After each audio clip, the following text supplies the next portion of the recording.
Alright, hello everybody.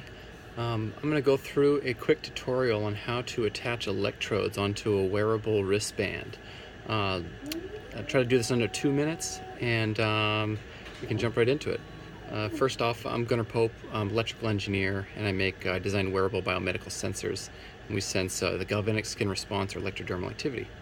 So what the problem is that when you're designing sensors that are going to attach to the skin, it's really hard to attach something like an electrode like this. We pass voltage or current through the skin, which is hard and rigid and has to have a really good electrical connection, and it's got to be robust and it can't break when it's in the field. I'm trying to connect something that's hard, rigid like this to something flexible like this.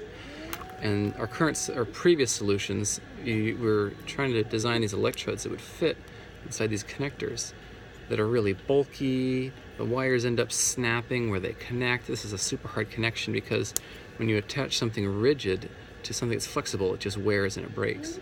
So the solution we came up with is taking an electrode and like this, and we drilled a hole into it.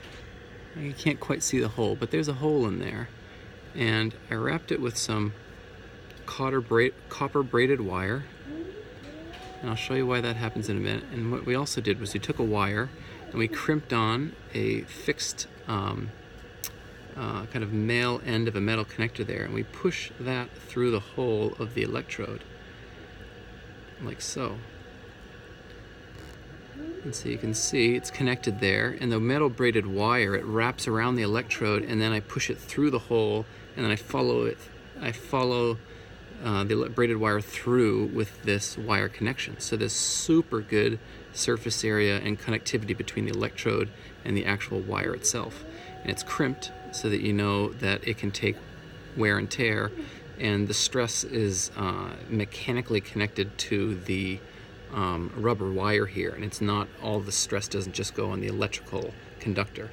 And so what we do with this now is you take your wristband and poke 2 holes in it. We measure basically little changes in sweat at the inside of the wrist. So we want to have the electrodes right here at the inside of the wrist. Poke 2 holes. Take the electrode you just created. Stick it through the hole, like so.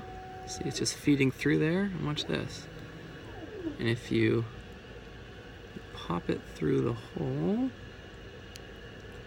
and you stick the conductor through, it's like a mortise and tenon, and it's connected in one single spot.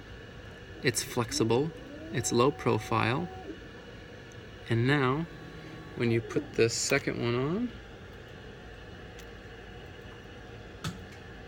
so you can see how quick this is to assemble too. It's just super easy. So that makes it nice for people in the lab. So now we got 2 electrodes attached there. It's really robust. You can see how low profile it is. And then the finished design looks like this. You just got your electrodes in there, pretty low profile. I mean, good enough for research purposes, right? And then you can just put your sensor inside there. So, hope you enjoyed the tutorial. If you like this, give me a thumbs up and share it, and I'll make some more if I get some good feedback. So, see ya.